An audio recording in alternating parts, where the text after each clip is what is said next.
Perfect timing, we're live. So hello everyone, very happy to welcome Douglas Skelton, who's going to start us off with an intro to himself and his books. Sorry, you cut out there. What was that? Start us off with an intro to you and your books. Yes, that's fine. It came through loud and clear there. My name's Douglas Skelton. I am the author of two series at the moment. One, the Rebecca Connolly series, which is contemporary thrillers set in the Highlands and Islands of Scotland. And the other one is the Jonas Flint Company of Rogues series, book 2, of which A Thief's Justice is out now. And these are historical thrillers set in the early 18th century. Is that a period of time that you find interesting anyway?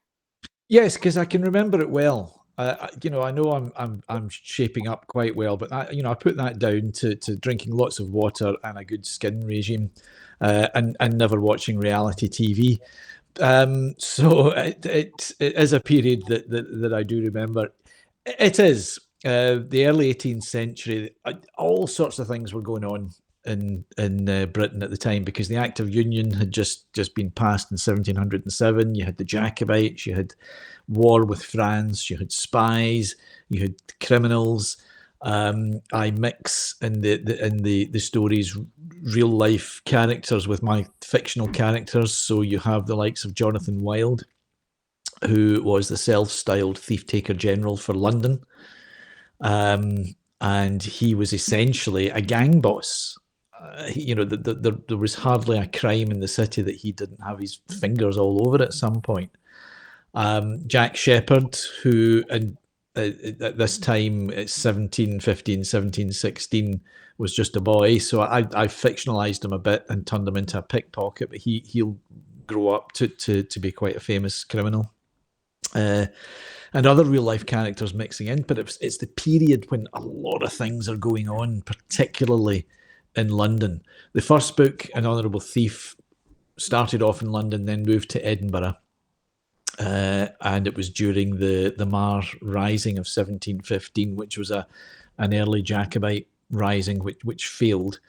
And the second book is set completely in London, and it's more of a murder mystery, but you've still got the politics of the period going on. So I just find it a fascinating time, and a lot of parallels to the modern day with politicians who are perhaps not the epitome of integrity, achieving positions of power. Naming no names, of course. Sharon Bairden's watching. She said hello, and also that she knew you would answer like that. Was she here when I was rehearsing? Is that what it was? She must have been paying attention. What made you want to write a historical crime, though? Well, yeah. In one of the Rebecca Connolly books, A Rattle of Bones, it starts off with a chapter that's in 1752. Because the Rebecca Connolly books tend to hark back to something in Scottish history or culture or mythology. And an author who some of you might have heard of, he's quite an up and coming young author. He might go somewhere, called Denzel Myrick, read that, and he phoned me up and he said, I think you should do an historical thriller. And I said, Denzel, doing a chapter is one thing, but an entire book is something else. And he said, well, I really think you should do it. And I said, well, funnily enough, I've had an idea in my head for about 20 years. And that's what eventually became An Honourable Thief. So I told him what the idea was about this will that Queen Anne may or may not have left, which, if found, could throw the succession of George of Hanover into some doubt. And laying on top of that story, an adventure story and a spy story and a thriller. And he said, you need to do that. That sounds great. Now, we share an agent. So I just sort of said, well, I'll go away and think about it, because I was daunted by the prospect. It would be pretty difficult to do, I thought. But he spoke to her shared agent, and next time I spoke to her, she said, "Well, what's this about an historical thriller then?" So I was kind of committed then to do something. So she asked me, "How long will it take you to do?" And I said, "Well, it's a lot of research and it's different style of writing. It'll take me a while." So she thought 2 years. I had it ready in about 4 to 5 months, and I sent it off to her, which surprised her because she hadn't been expecting to get it that soon. But yeah, it was something I'd had in mind for quite a while. And when I did come to write it, it just kind of all just came out because it had been building in my mind. I'm not organized. I don't write things down. I'm terrible in that way. But over the years, I just added facets to it. This wrinkle, that character, read a bit more. So I can use that. I can use Jonathan Wilde. Eventually, I came up with the name Jonas Flint for my protagonist, and built a backstory for him, just all getting stored away in these compartments that writers have in the back of their head there. And when it came to write, it just all came out. And that was that. Of course, there was a lot of work done to it after that, because that's just the beginning. Sharon is quite the fan. She said she thinks everyone needs to read all of your books. They're phenomenal. And she didn't think she liked historical fiction until she read this. Hang on, just to take a wee note. Please remember, send Sharon a check. Okay? Not signing it, though. I'll just send her a check. Thank you, Sharon. A blank check, so Sharon can write in anything she wants. Oh, she can, but it won't be signed. Leslie, she's persuading Leslie to try some of your books as well, who's also watching. All right, good. Leslie said hello. What I liked about it is you get historical books and you kind of expect them to go a certain way, don't you? But yours is like it would almost fit quite well in the James Bond style world, wouldn't it? Like Jonas is quite. Yes, and that was in my head when I was pulling it all together, that I wanted to, the kind of James Bond, the Saint, this kind of character, but I also wanted to do something. And it's interesting that Sharon said she didn't think she liked historical fiction until she read that, because I wanted to write something, an historical thriller that would appeal to people who don't think they like historical thrillers or historical fiction. And it's very much like one of my favorite films. When people ask you, because I'm a film fan, I'm a movie buff, people always say, "What's your favorite film?" And the film that I always say is Butch Cassidy and the Sundance Kid. I've got lots of favorites, but that's the one that comes to mind first. And it was described as the Western for people who don't like Westerns. And so taking that's what I wanted to do with Flint is historical fiction, perhaps for people who don't like historical fiction. It seems to be working. Well, Sharon, at least it's working. Yeah, but Sharon's expecting this check from me, so you know. Do you have? We were discussing films at my my actual day job the other day.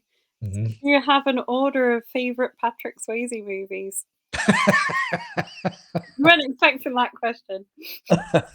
Well, I know you're going to expect me to say Dirty Dancing, but I've never actually seen it. Patrick Swayze movies. I think probably the only one that I would say that I do particularly like is Roadhouse. Nothing against Patrick Swayze. He made one and Liam Neeson was in it, a very early one with Liam Neeson, which was a thriller, the name of which escapes me. But no, I'm not. I don't think I would say I'm a huge Patrick Swayze fan. Nothing against him.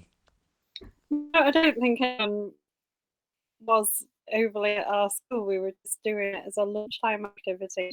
Yeah, but Roadhouse, I think that's the one. If you ask most men, I think having seen it, they would say, "Oh yeah, Roadhouse, yeah." Roadhouse is my number 2. Is it? There's talk of remaking it, I heard, which I don't think is a good idea.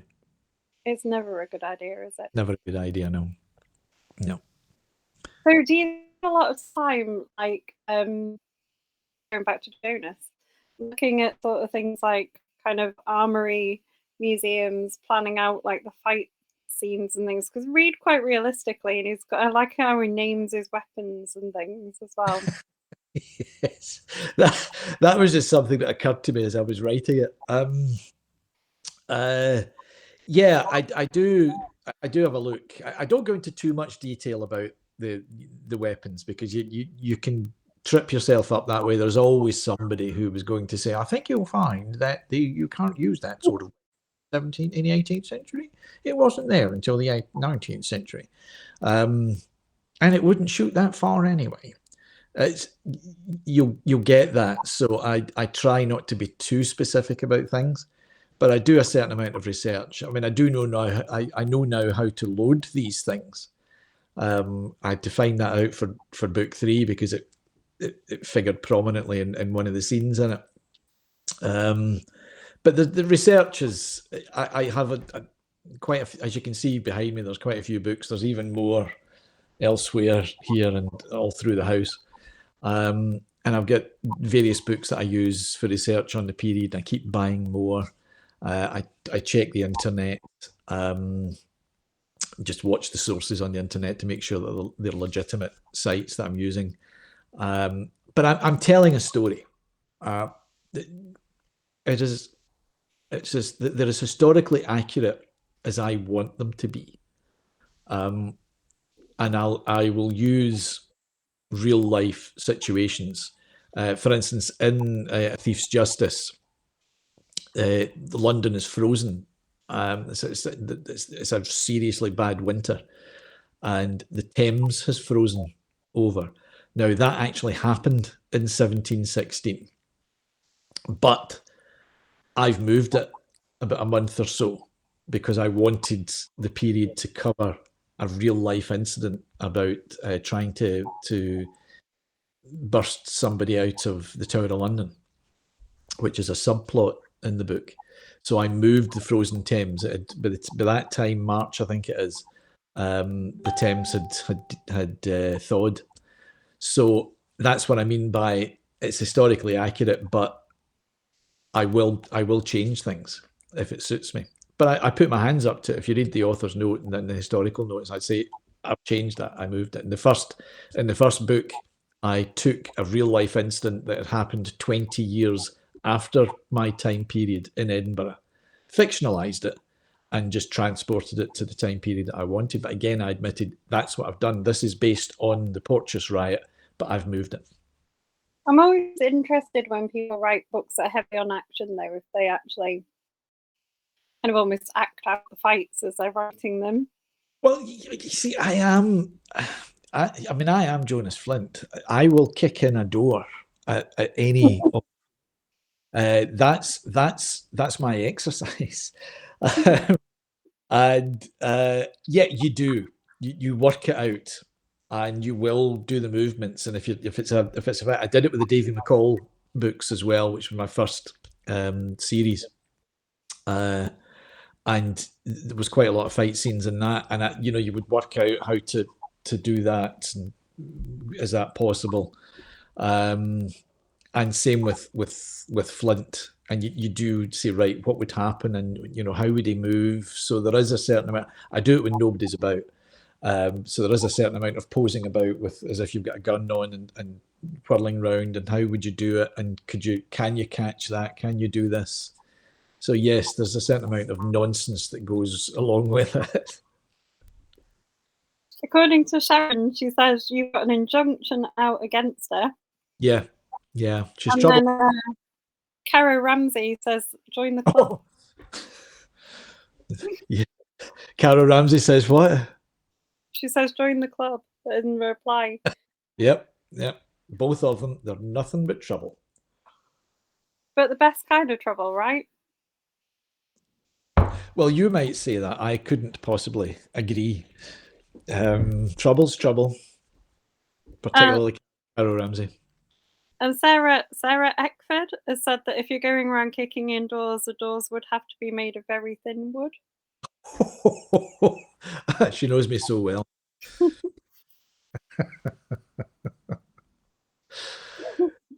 They'll all be mean to you on They this. are, they are, but it's the cross I've got to bear. But the whole kicking indoors thing, I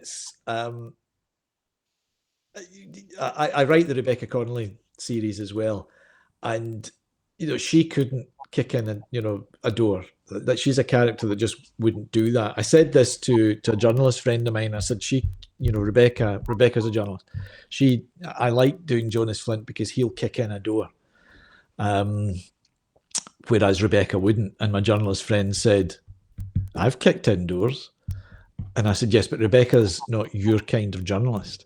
So, there are journalists who would do it, and female journalists, but Rebecca wouldn't. So it's kind of refreshing to me to having already written 4, 5 Rebeccas, to go to Jonas, who will just punch somebody, he'll threaten somebody, he'll kick in a door. And that's my natural inclination in writing crime, is the kick in the door school of crime writing. He is quite rough and tumble, isn't he, Jonas? He can be. I feel like he's running out of his 9 lives as well. How many books do you think you're going to manage with him before he? Well, who knows? Who knows? That at the moment I'm contracted for 3, and this is the second. Third will be out next year, and who knows how many more there'll be. I do have ideas for more, so we'll need to see if we get another contract from Canelo. Oh, let's hope you do. Sharon has said, do you enjoy switching between present day and historical fiction? It's a difficult thing to do, especially with the deadlines that I've had, because there's not been much time in between, and you find yourself, and it's 2 different styles of writing in a lot of ways. So I'm writing a Rebecca just now, and because I just literally finished Flint 3, which is called A Grave for a Thief, and then jumped onto that, I find myself writing in the style of Jonas Flint, and I've got to stop and say, no, that doesn't work here. But I do quite like the challenge of doing the 2 different things and 2 different ways of thinking. They're different, really challenging ways of solving crimes. So, but Jonas is almost no way of collecting evidence apart from punching people until they tell you the answer. Yeah. Jonas will just bringe in there, and he'll threaten, he'll do the action stuff, but he's pretty thoughtful as well. He's not a thug.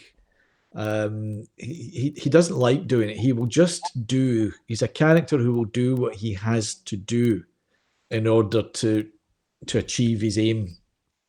And even that is he doesn't really want to do that either, because he's blackmailed into doing this. He doesn't want to be doing these things, but he's blackmailed by his boss, who runs the company of rogues, this shadowy, ultra secret spy group, if you want to call it, in Georgian England. And he's blackmailed Jonas into working for him, and Jonas doesn't really want to do it, but he will do it. But once he's set on a path, he won't stop. But Rebecca's very, very like that as well. Once she's on a story, she will not stop. She's like the Terminator of journalists. And it doesn't matter what, her private life will fall apart. It doesn't matter what she's got. She's focused on this, and she's going to follow it through. So there are similarities between her and Jonas. She just doesn't have, a cool hat and a long coat and 2 flintlock pistols called tact and diplomacy. I guess they're different in the sense that Jonas is very deductive, isn't he? He's obviously a very clever man. Yeah. You see that as he goes through, but he has to rely on, what you can get from talking to people and just you can figure out. Whereas Rebecca has the wealth of technology and science that Yeah, yeah, Jonas wouldn't have, and those must be quite difficult to swap between. yeah. Yes, he does think, he does consider what he's doing, and you know he will get there. And he is a detective in a lot of ways. He asks questions. He doesn't. He's not punching everybody that he meets, but he does ask questions. But he's working and he's living in a very, very dangerous world.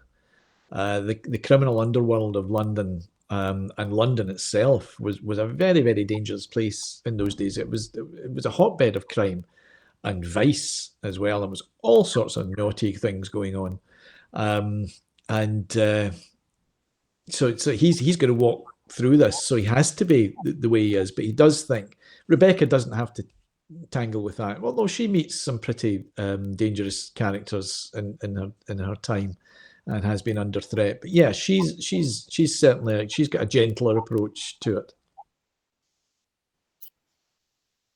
You've been asked if you based Rebecca on any female journalists you knew in your time on the papers. No, she's a complete fiction. She's based on them in the fact that I have met journalists who are dedicated to getting the story, and despite what a lot of people say, there are journalists out there who just want to get it right. They don't always get it right, but they do want to get it as right as they possibly can. So from that point of view, she's based on a whole host of different people that I've met. So going back to the other characters in the Jonas books, you were saying about Jack being quite famous later on. He was great. Jack Shepherd, yeah. Well, he in the books he's just in his teens, and he's a pickpocket.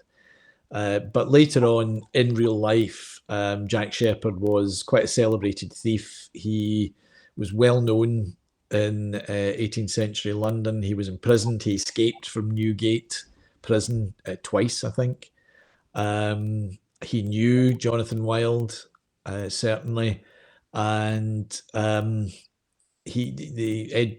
Edgeworth Bess also exists, who's the young woman that he quite fancies in the books. She did exist as well, and she was going with Jack Shepherd too. So all of that is fact, but I'll tinker with it and I'll move it, but I will stick to the facts. So when we get to, I'm trying to be careful here because I don't want to give away any spoilers. But when we get to what happens, it will be accurate. When we get to what happens with Jonathan Wild and Blueskin Blake, who's another real life character, it will be accurate. But I will put this layer of fiction on top of it and have Jonas involved as well. I guess that's the other problem with the historical fiction. If it uses real characters, like real people who really existed, is you can go away and Google what happened to those people. Yes, you can. There's nothing I can do about that.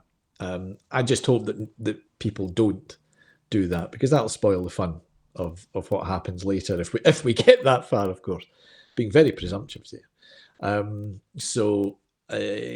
But nothing you can do about that.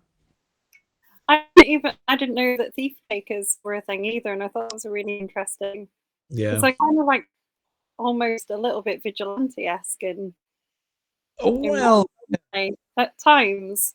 They were in a way, but also they were criminals, and so the Jonathan Wild in particular, he would be involved in the planning of robberies and various acts of thievery. And he would then make a show of recovering the property and getting this reward from the owners. And also, if he fired somebody in, he would get money from the authorities for catching somebody and sending them to Newgate or to the jails anyway, to the courts. But they were crooks. I mean, Jonathan Wild was what we would call a mob boss in his day, and the organisation that he formed was a very, very example of organised crime as we know it today. But there were more. He was just the most famous. Charles Hitchin, who I mentioned, who comes into A Thief's Justice as well, he also existed. So the relationship between Hitchin and Jonathan Wild, as I describe it, is the way that it was, as I understand it. Hitchin did bring Jonathan Wild into the trade, as it were, and then Jonathan Wild basically double-crossed him and went out on his own. And Hitchin didn't like that. So there was this rivalry, but there were other lesser thief takers in London at the time as well. I thought theirs was quite an interesting thing in the books. Neither of them they're obviously both criminals, and you're not meant to like either of them, but you kind of find yourself liking Jonathan, but you really, really dislike Charles. Or I did. Well, yeah. I suppose with Jonathan, he has this, and I think the real life Jonathan had as well, he had this kind of charm about him, because he wouldn't have achieved what he had achieved if he wasn't clever, and he was clever, and he had an element of charm because he had to talk to people above his station, so he had to get them on his side. But he was also pretty ruthless, and as the series progresses, you will see just how ruthless he could be, and the things that he would do to his friends in order to protect himself. So you might not like him as much once we get to those stories. Oh no, I'm sure you won't like him at all when you get to those stories, and I don't think you're meant to like any of them, really. Jack Shepherd, I think, even though he's a thief, hopefully, readers will like him all the way through. I hope they like Jonas as well, even though Jonas is a thief, he's a gambler, he's a former soldier, and he is a killer. He has killed, but it weighs heavily on him. He doesn't like having done it. He knows he had to do it, but he still doesn't like having done it, and he will try not to do it. So hopefully people like Jonas too, and all the other characters. But you don't need to like a character to want to know what happens to them, I think. No, that's very true. Caro has commented and said, "Oh, this is great. I can see Douglas but not hear him." Oh dear. But you can. I can hear you, and I'm hoping that everyone else can. So I'm going to wait.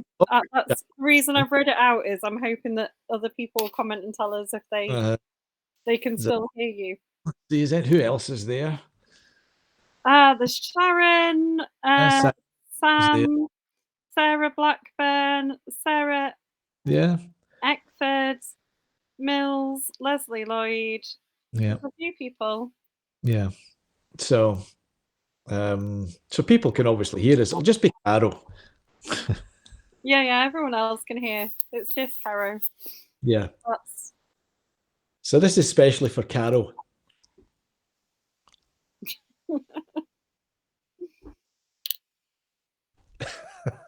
Or maybe this is for Caro. We'll do the semaphore. Caro has asked a question, and I don't know if I want to read it out, but I'm going to anyway. This may be against advice. She said, "Have you ever ridden a horse and smashed your buckle?" It'll be swashed my buckle. That'll be Caro's typing. Yes, I have swashed my buckle, but I've got an ointment for it, which is kind of handy. Have I? What was the other thing? Have I ridden a horse? I have ridden a horse. Yes, indeed. I used to ride on occasion in my youth. Not very well. I remember we used to go to a stables. I lived in East Kilbride, just outside Glasgow at the time, and we would go to stables on a Sunday morning, and you could pay and you could get on a horse for an hour, and they would take you for a ride round the woods and the fields, etc. And remember, I got this horse. All the other ones were far more experienced horse people than I was. They jumped over this fallen log, and I wasn't going to do it, so I held back.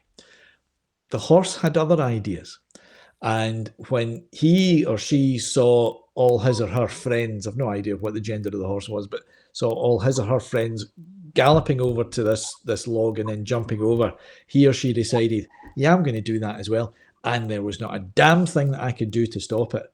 Luckily, I didn't fall off the horse, but that was kind of scary because you didn't wear the hats in those days. You know, health and safety didn't exist back in those days of black and white. You're not loud. Sorry. Yeah, I said you're not that old. Not back in the days of black and white. Oh yes, I remember. Yes, everything was in black and white then. We didn't get colour for a year. Don't know why they made trees green. It was just something that they did. Weird decision. Something to do with chlorophyll. What's the next? Sarah's got the image in her head. No, it's Caro. She was like, how do you research fighting back in those days? But we touched on that earlier, didn't we, about the sword. I watch a lot of movies. I watch a lot of Errol Flynn movies. It's all fiction. I really no idea how they would fight, and it's just what would happen, and you visualize the scene, and then you think, what would you do? You know, if you were Jonas Flint, what would you do? How would you deal with this? And I did the same with Davy McCall. I remember with Davy McCall in the third book, Devil's Knock, I got him into this situation I had no idea what to do with. And he was hopelessly outnumbered. And there was no way, because it's not a video game and it's not John Wick, which is just a video game, really. But there's no way that he was going to take down all of these guys. So it took me ages to come up with something that would get him through this. So, and it's the same with Jonas. So you put them in the situation, you visualize what you're going to do. What would he do? He's got 2 pistols. He has 1 shot in each pistol because he won't have time to reload. And he has his secret weapon, which is Surprise, the sword and the silver cane that he has. But he's also pretty handy himself. So you just work out what would you do. And it's all very quick. You know, there's no really extended fight scenes. It's all very, very quick, and he'll put somebody down as quickly as he can. And in this one, in A Thief's Justice, during one of these encounters, there's a wee nod to Raiders of the Lost Ark, and I did that on purpose. Throughout my books, there are nods to various movies, and they're just wee winks here and there. Sometimes it's quite overt, sometimes it's more like an Easter egg that you've got to find, but they're there. Are you ever tempted to go and try some sword fighting or anything to get a bit more authentic? The only time I have wielded a sword was in my amateur drama days, and I was in a pantomime, and I was the villain, the Demon of Discord, and I had to have a sword fight with the handsome prince, and we worked it out ourselves. So that's the only time that I've ever wielded a sword. We both came out of it unscathed, so we must have done it quite well. Sharon wants you to bring Davy McCall back. Well, he did come back briefly in the second Rebecca in The Blood is Still. He's there. There's a scene in a pub that Rebecca is taken to by a young gangster, and there's a man in the corner reading a newspaper, drinking a coffee, and there's a dog under the table, and there's a bit of trouble in the pub, and he's ready to move if he has to. He doesn't have to, but outside he speaks to Rebecca, and he warns her off this guy, and she says, "How do you know?" And he says, "Well, I just know that he's not right for you. I've seen it before." And then he walks away. Never gives his name, but she notices that his hair was once black, but now it's grey, and he's got quite vivid blue eyes. So that was Davy McCall. Someone has pointed that out. Oh, it was Patricia Forsyth. She said that he'd come back. Yeah. Yeah. I'd like to go back to the world of Davy McCall, and maybe someday I will. I'd also like, for those who have read the Davy McCall books, I'd also like to do the story of Joe the Tailor. Originally in Blood City, there was this, I think it was a 7,000 to 10,000 word prologue, which told the story of Joe the Tailor. And Joe the Tailor was the elderly gangster who took Davy under his wing and taught him these values that he had. And in that prologue, I told Joe the Tailor's story from Poland when the Nazis invaded all the way through and bringing them to Scotland. And it's again, it's something that's been in my head that I would tell that story someday as well. Sarah Bland, would you like your book to be on screen? Oh, and is there any interest in them? And sorry, I missed the last bit. Is there any interest in them appearing on screen? If you had any offers? There's nothing at the moment, but yeah, I mean, I'd love to see them on screen. Who knows what they do to them? That's always the issue. But yeah, it would be great to have some sort of interest. There's no even option being sold for them. So, but yeah, I'd really like it. And the next question is going to be, who would I want to play Jonas? No. Usually is. I'm going to ask you Sam's variant of that question though now, because you brought it up. But yeah, I think the Jonas ones are really filmic, and they would, because of the amount of action and the way they play out, you can almost imagine watching them as a Netflix series or something. I think it's because I'm such a huge film fan, and that I do tend to visualize in that way. So when I'm seeing things happening, I'm seeing it in a filmic way, and I try and describe it in that way as well, and just keep it going all the time. Oh, it'd be great. I mean, I wish somebody would buy the rights and make them. So if there's any producers listening, get in touch. Sam likes to ask the question of, if the TV show was made of it, who would you play? Who would I play?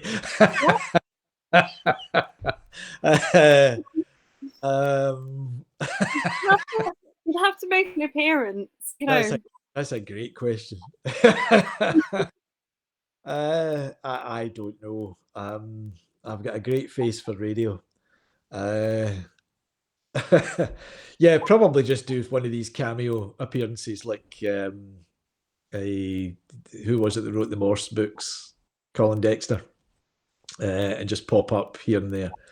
I'd probably like to do something like that. That would be fun. And I like this one as well. Cara has said, if you were casting Cara Ramsey and Sharon Bedden as a TV version of any of your work, what parts would they play? Villains. Villains, because they could do it so well. I don't know what that one says, but yeah. So they'd be villains, would they? Yes, they'd be villains, definitely. Because they wouldn't need to act. I'm going to suffer for this, I know that. Caro also wants you to bring Quest back, apparently, and says, could you ever write one series while researching the other? Yes, I have to do that. Certainly between Rebecca and Jonas Flint. So it does end up quite often that I'm doing the writing and researching both, or thinking about what I'm going to be doing because of the deadlines that I had. As for Dominic Quest, again, I'd love to bring Dominic Quest back. It was a very, very enjoyable style of writing for me, and I liked writing about Dominic Quest because he was so close to me. Of all the characters I've written, I think Dominic Quest is the closest to me.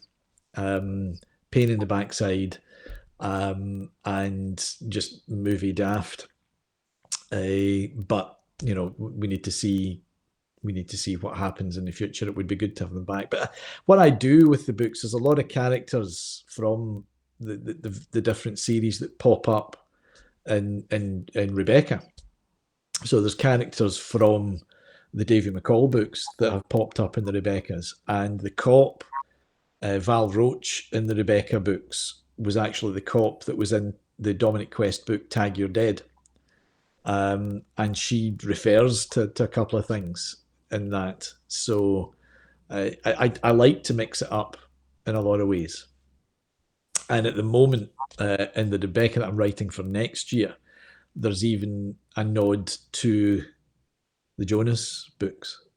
in some of the things that she's encountering now.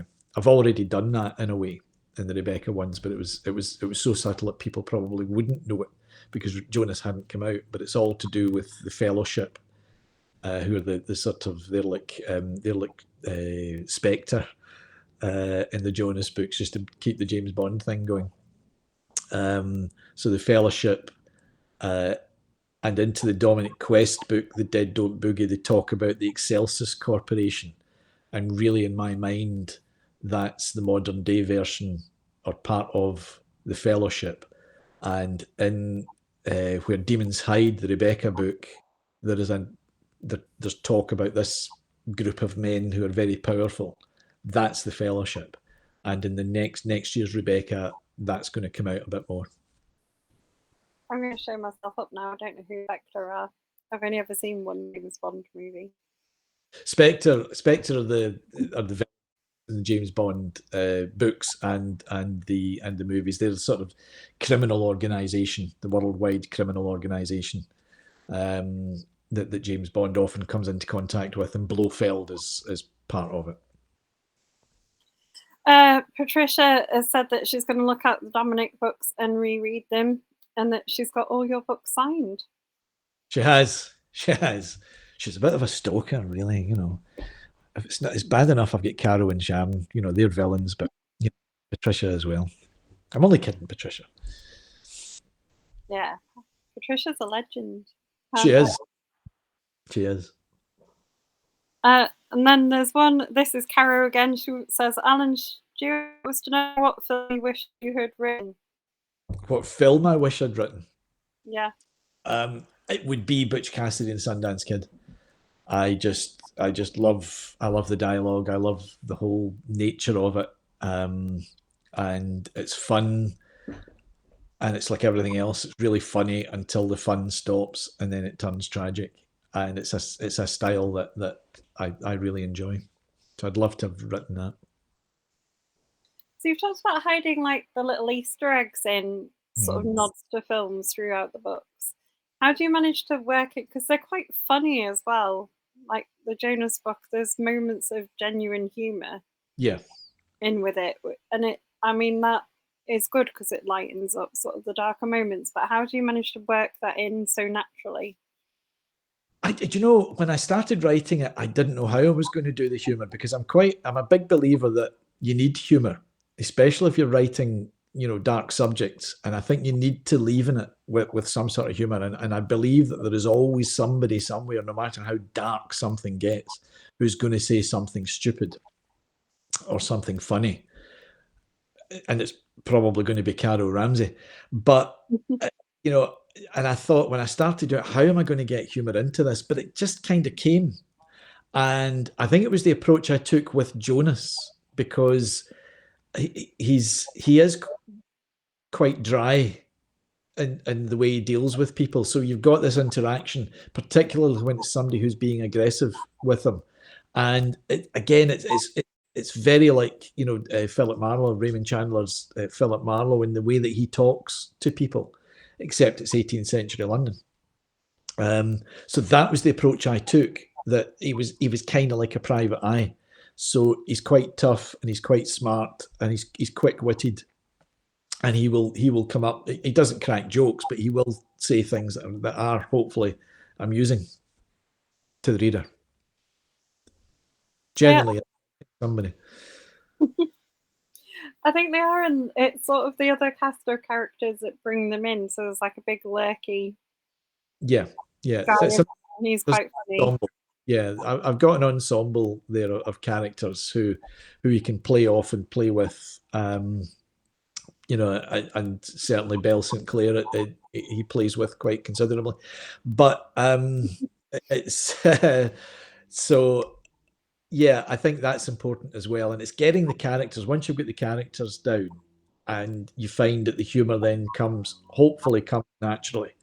And Colonel Charters, his boss as well, can be quite flippant and can have a good turn of phrase.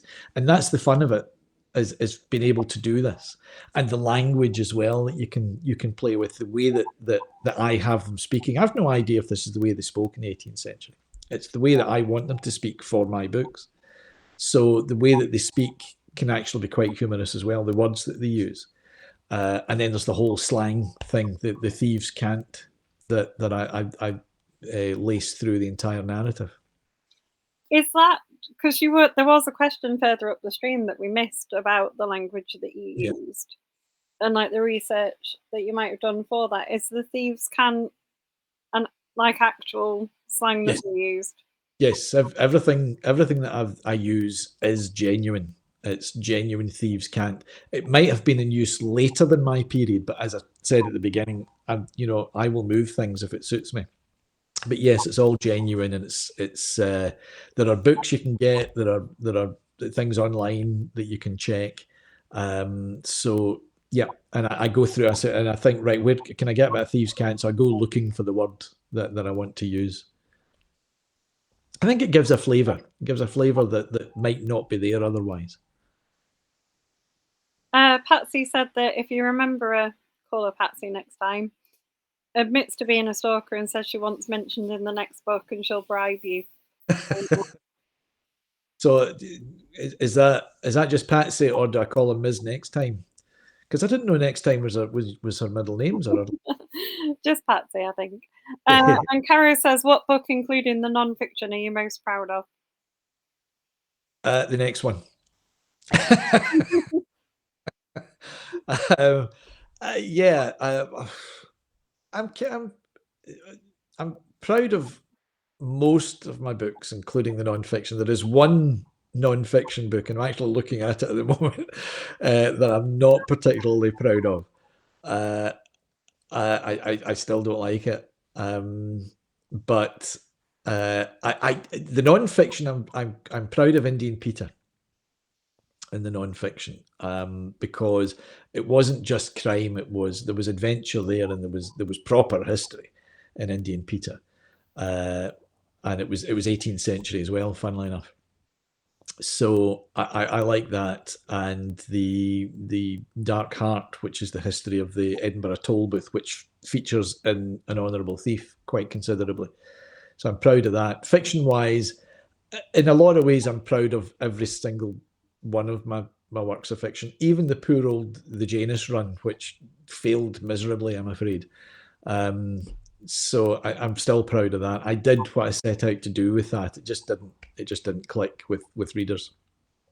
So I can't pick one out specifically to say that I'm proud of. So you've got crime and non-fiction that also touches on crime. Would you write outside of those? Yeah, I think it would be nice to step outside the crime genre and try something else. I think I might write some sort of romance, because I'm a romantic sort of fellow, and a wee bit of kissing I think would be quite. I'd like to do something else. I'd love to write a western, because I love westerns, and I'd really like to write a western. And I've kind of done it. I always said that the Davy McCall books were westerns set in Glasgow, and there's an element of the western in the Jonas Flint books as well. But I'd like to write a proper western. Yeah, I was going to say, I feel like naming his pistols is a very western. Yeah. As I said to you, I didn't intend to do that. That just happened. There's a lot of things that just happen as you're writing. If you're me, I don't plan anything at all. I just see where it takes me. And it was just as I was writing that, and I came up with this line in An Honourable Thief when somebody says, how are you going to get in? He says, I'll use tact and diplomacy. And then I had him going into this building, and guess what? Kicking a door in. And then I thought, oh God, tact and diplomacy can be his pistols, because I knew he had 2 pistols. And that was it. And a lot of people like this idea. When you say you don't plan, right, how much do you not plan?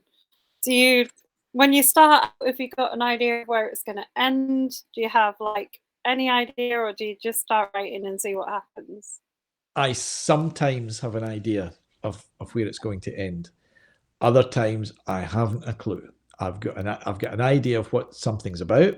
I'll maybe have a notion for an opening, and I'll just start writing that, and then see where it takes me. But now and again, there is, I knew I'll know where I wanted to end.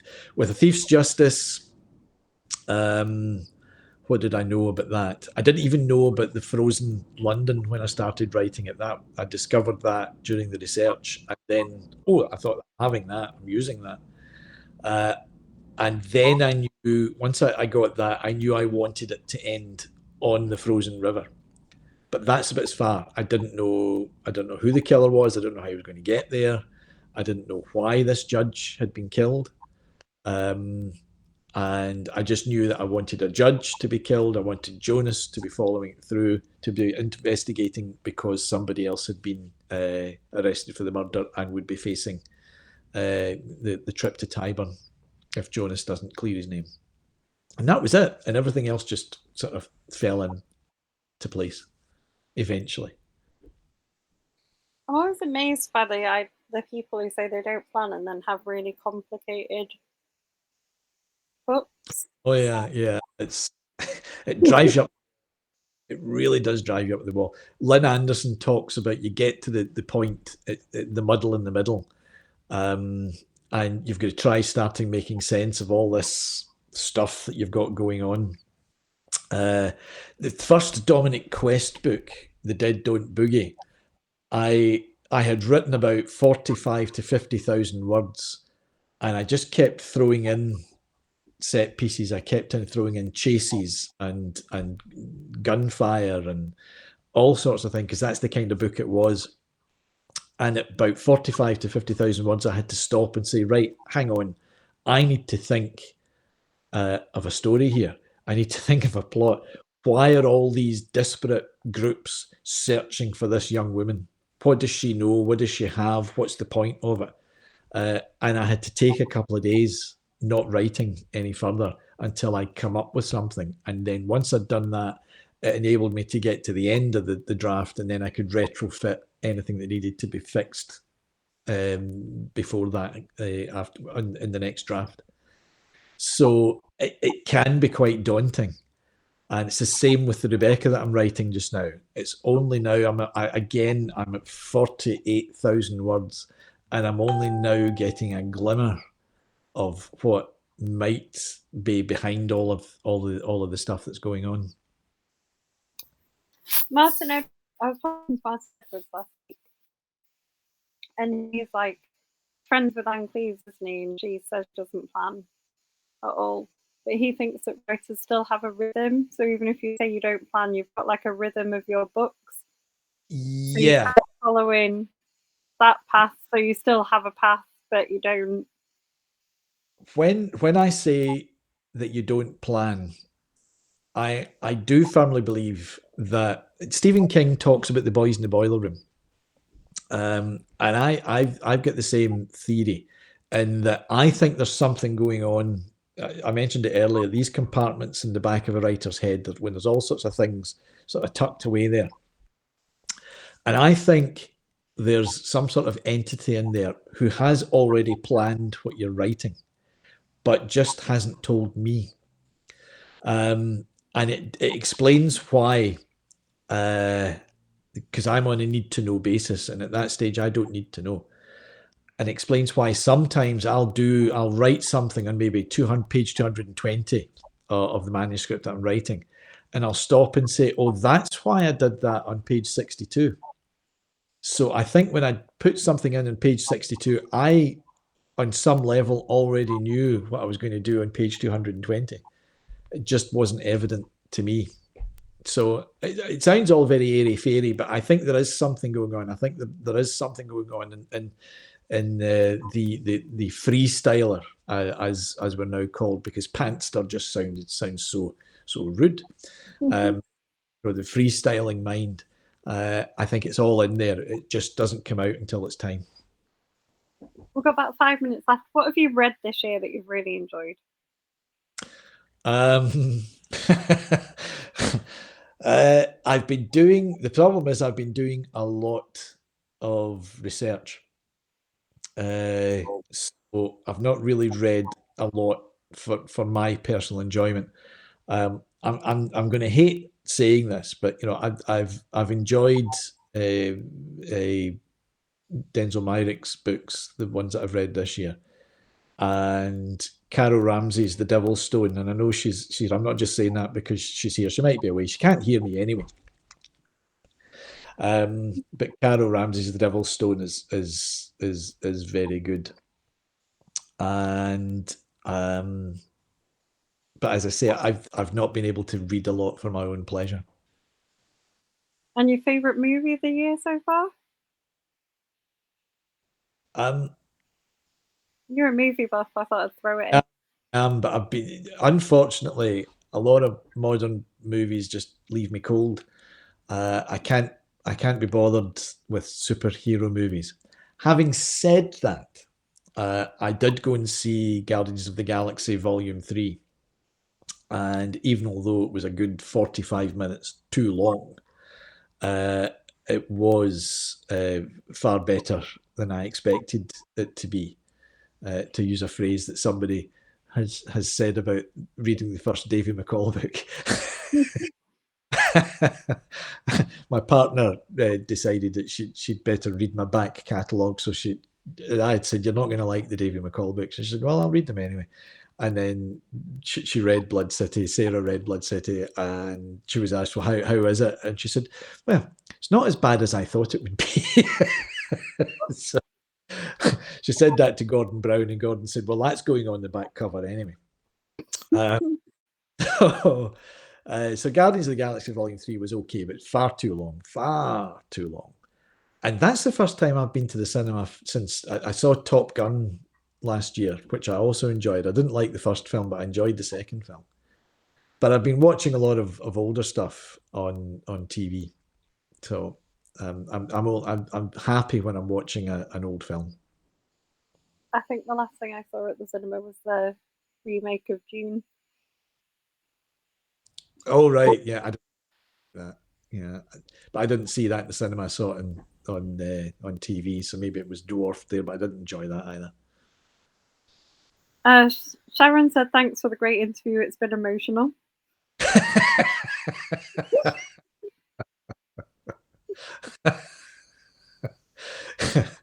She's a softie, so she is. And you've got 2 minutes left. Remind people what they're going away to buy if you haven't it already. To remind people of what we're talking about, you have been watching Douglas Skelton talking about A Thief's Justice and the Jonas Flint books. The first one is An Honourable Thief, which is out in paperback. A Thief's Justice is out in hardback and ebook, and will be an audiobook the beginning of June. And you can get An Honourable Thief in ebook and audiobook right this very minute. But always buy real books from a shop. And then all that's left to say is thanks for joining us. No, thanks for having me on. It was great. Thank you.